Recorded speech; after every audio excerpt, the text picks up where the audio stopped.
Hello అండి, అందరికీ నమస్కారం. ఈరోజు మనం చట్టంలో చాలా ముఖ్యమైన కాని చాలామంది తప్పుగా అర్థం చేసుకునే ఒక విషయం గురించి మాట్లాడుకుందాం. అదే యాక్సిడెంట్ డిఫెన్స్. ఎవరో అనుకోకుండా ఏదైనా తప్పు జరిగితే చట్టం దాన్ని ఎలా చూస్తుంది, దాని వెనుకున్న అసలు సూత్రాలేంటో ఇప్పుడు వివరంగా చూద్దాం. ఒక్కసారి ఈ పరిస్థితిని ఊహించుకోండి. ఏదో పొరపాటు జరిగింది, దానివల్ల వేరేవాళ్లకు నష్టం కలిగింది. కాని అది కావాలని చేసింది కాదు. మరిలాంటప్పుడు అయ్యో యాక్సిడెంటండి అని చెప్తే సరిపోతుందా? చట్టమంత తేలిగ్గా ఒప్పుకుంటుందా? ఈ ప్రశ్నకు సమాధానమేంటో ఈ విశ్లేషణలో తెలుసుకుందాం. సరే, ఇక విషయంలోకి వెళ్ళిపోదాం. భారతీయ న్యాయ సంహిత అంటే బిఎన్ఎస్లోని సెక్షన్ 15 ఈ యాక్సిడెంట్ డిఫెన్స్ గురించి చెప్తుంది.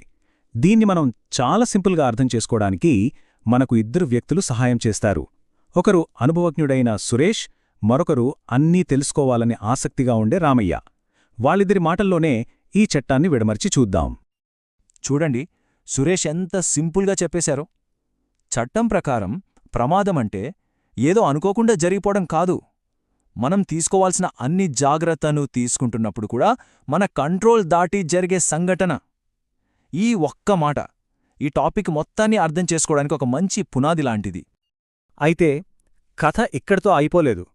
చట్టం యాక్సిడెంట్ అనే పదాన్ని అంత తేలిగ్గా తీసుకోదు. దానికి చాలా కఠినమైన నిర్వచనమిచ్చింది. కోర్టులో ఈ వాదన నిలబడాలంటే కొన్ని షరతులు ఖచ్చితంగా పాటించి తీరాలి. అవేంటో చూద్దాం. ఇక్కడున్న ఈ 5 షరతులు చాలా ముఖ్యం. ఇవి ఒకదానితో ఒకటి ముడిపడి ఉంటాయి. మొదటిది, అది నిజంగా ఒక దురదృష్టకర సంఘటన అయి ఉండాలి. 2, చేస్తున్న పని చట్టబద్ధమైనదవ్వాలి. 3, ఆ పని చేసే పద్ధతి కూడా చట్టబద్ధంగా ఉండాలి. 4, తగినంత జాగ్రత్త తీసుకోవాలి. ఇక అన్నింటికన్నా ముఖ్యమైనది 5వది, చెడు ఉద్దేశం కాని లేదా ఇలా జరగవచ్చని ముందే తెలుసుండటం కాని జరగకూడదు. ఇక్కడే ఉందసలు విషయం.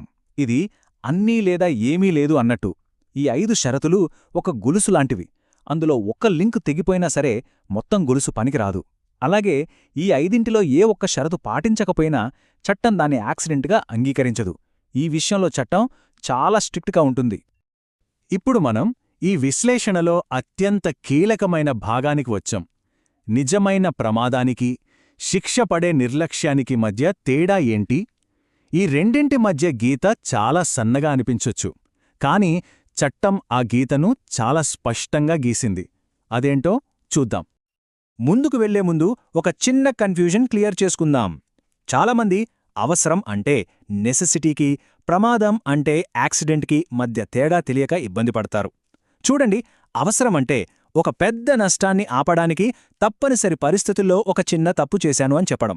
కాని ప్రమాదమంటే అసలు ఇలా జరుగుతుందని నాకు తెలియదు, నా ఉద్దేశం కాదు అని చెప్పడం. ఈ రెండింటి మధ్య తేడా చాలా ముఖ్యం. సరే, ఇక యాక్సిడెంట్ వర్సెస్ నిర్లక్ష్యం చూద్దాం. ఈ టేబుల్ చూస్తే తేడా చాలా క్లియర్గా అర్థమవుతుంది. యాక్సిడెంట్లో సరైన జాగ్రత్త తీసుకుంటారు, అయినా అది జరిగిపోతుంది. కాని నిర్లక్ష్యంలో జాగ్రత్త తీసుకోకపోవడమే అసలు సమస్య. యాక్సిడెంట్లో రిస్క్ గురించి తెలీదు, కాని నిర్లక్ష్యంలో రిస్క్ ఉందని తెలిసినా పట్టించుకోరు. సో ఈ రెండింటిని వేరుచేసే ఆ ఒక్క కీలకమైన పదమేంటంటే జాగ్రత్త. సురేష్ చెప్పిన ఈ ఒక్క మాట ఈ మొత్తం చర్చకు సారాంశం లాంటిది. దీన్ని బాగా గుర్తుపెట్టుకోవాలి. ఎక్కడైతే జాగ్రత్త లోపిస్తుందో అక్కడ యాక్సిడెంట్ అనే మాటకు చోటు లేదు. అది నేరుగా నిర్లక్ష్యం కిందకే వెళ్ళిపోతుంది. సరే, ఇప్పటిదాకా థీరీ బాగానే మాట్లాడాం.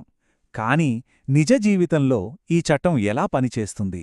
కొన్ని ఉదాహరణలు చూస్తే మనకి ఇంకా బాగా అర్థమవుతుంది. కొన్ని పాసైన కేసులు, కొన్ని ఫెయిలైన కేసులు పరిశీలిద్దాం. మొదటి ఉదాహరణ, రామయ్య తన పొలంలో ఒక చెట్టు కొడుతున్నాడు. అతను అన్ని జాగ్రత్తలతో సరిగ్గా నిలబడి గట్టిగా పట్టుకుని కొడుతున్నాడు. అయినా సరే అనుకోకుండా గొడ్డలి చెయ్యి జారి పక్కనున్న వ్యక్తికి గాయమైంది. ఇప్పుడు దీన్ని మన చెక్లిస్ట్తో పోల్చి చూద్దాం. రామయ్య చేస్తున్నది చట్టబద్ధమైన పనేనా? అవును. సరైన పనిముట్టు వాడుతున్నాడా? అవును. తగిన జాగ్రత్త తీసుకున్నాడా? తీసుకున్నాడు. అయినా ప్రమాదం జరిగింది. కాబట్టి ఈ కేసులో రామయ్యకు చట్టపరమైన రక్షణ లభిస్తుంది. ఎందుకంటే అతను తీసుకోవాల్సిన జాగ్రత్తలన్నీ తీసుకున్నాడు. ఇది దురదృష్టవశాత్తు జరిగిన సంఘటన. ఇది ఖచ్చితంగా యాక్సిడెంట్ కేటగిరీ కిందకే వస్తుంది. ఇప్పుడు రెండో ఉదాహరణ. Same scene. రామయ్య చెట్టు కొడుతున్నాడు. కాని ఈసారి అతను వాడుతున్న గొడ్డలి పిడి కొంచెం వదులుగా ఉంది, అతను దాన్ని గమనించాడు, కానీ ఏం కాదులే అని లైట్ తీసుకుని పని మొదలుపెట్టాడు. కొడుతుండగా గొడ్డలి తల ఊడిపోయి ప్రమాదం జరిగింది. ఈసారి తీర్పు పూర్తిగా మారిపోతుంది. పనిముట్టు సరిగ్గా లేదని తెలిసికూడా వాడటమనేది సరైన జాగ్రత్త తీసుకోకపోవడం కిందకే వస్తుంది. ఆ చిన్న నిర్లక్ష్యమే ఇక్కడ పెద్ద తేడా తెచ్చింది. కాబట్టి ఇది యాక్సిడెంట్ కాదు, ఇది శిక్షార్హమైన నిర్లక్ష్యం. మూడో ఉదాహరణ. ఒక పెళ్లిలో ఎవరో ఉత్సాహంగా గాల్లోకి తుపాకీతో కాల్చారు. ఆ బుల్లెట్ పైకి వెళ్ళి మళ్ళీ కిందకి వచ్చి దూరంగా ఉన్న ఒక వ్యక్తికి తగిలి చనిపోయారు. ఇక్కడ కాల్చిన వ్యక్తికి ఎవర్నీ చంపాలనే ఉద్దేశం లేకపోవచ్చు, కాని గాలిలోకి కాల్చిన బుల్లెట్ కిందకు వస్తుందని, అది ఎవరికైనా తగలొచ్చనే కనీస జ్ఞానం లేదా రిస్కు గురించి అతనికి తెలిసి ఉండాలి. ఆ రిస్కు తెలిసి కూడా ఆ పనిచేస్తే దాన్ని యాక్సిడెంట్ అని అనలేరు.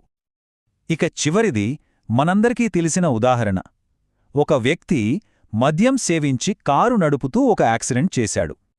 దీని గురించి పెద్దగా ఆలోచించక్కర్లేదు. మద్యం సేవించి డ్రైవ్ చేయడమే ఒక చట్టవిరుద్ధమైన పని. దానికి నిర్లక్ష్యం కూడా తోడైంది. ఇలాంటి పరిస్థితుల్లో యాక్సిడెంట్ అనే వాదనకు ఏమాత్రం విలువ ఉండదు. ఇది నేరుగా శిక్షార్హమైన నేరమవుతుంది. సరే, ఇన్ని ఉదాహరణలు చూశాక ముగింపుకొస్తున్నాం. ఈ చట్టాలన్నీ వాస్తవ ప్రపంచంలో ఎలా పనిచేస్తాయి? మనల్ని నిజంగా కాపాడేదేంటి? ఆ అసలైన చట్టపరమైన రక్షణేంటో చూద్దాం. రియల్ లైఫ్లో ఏం జరుగుతుందంటే, ఏదైనా సంఘటన జరగగానే పోలీసులు ముందు కేసు నమోదు చేస్తారు. ఇది ప్రమాదమని నిరూపించుకోవాల్సిన బాధ్యత మనపైనే ఉంటుంది, అది కూడా కోర్టులో.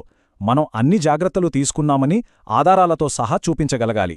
అందుకే సీసీటీవీ ఫుటేజు, ప్రత్యక్ష సాక్షులు లాంటివి ఇలాంటి కేసుల్లో చాలా కీలకంగా మారతాయి.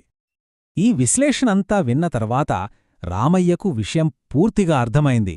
అతనడిగిన ఈ ఒక్క ప్రశ్న మనం ఇప్పటిదాకా నేర్చుకున్న పాఠం మొత్తాన్ని సంగ్రహిస్తుంది. నిజమే కదా? సురేష్ చెప్పిన ఈ చివరి మాట ఈ విశ్లేషణకు పర్ఫెక్ట్ ముగింపు. చట్టం దృష్టిలో మనల్ని కాపాడేది యాక్సిడెంట్ అనే పదం కాదు, మనం తీసుకున్న జాగ్రత్త మాత్రమే. ఈ చట్టం ఎందుకుందంటే జాగ్రత్తగా ఉండే పౌరులను రక్షించటానికి, నిర్లక్ష్యంగా ఉండేవారిని శిక్షించటానికి. కాబట్టి మన అసలైన చట్టపరమైన రక్షణ మన చేతుల్లోనే ఉంది. అదే జాగ్రత్త.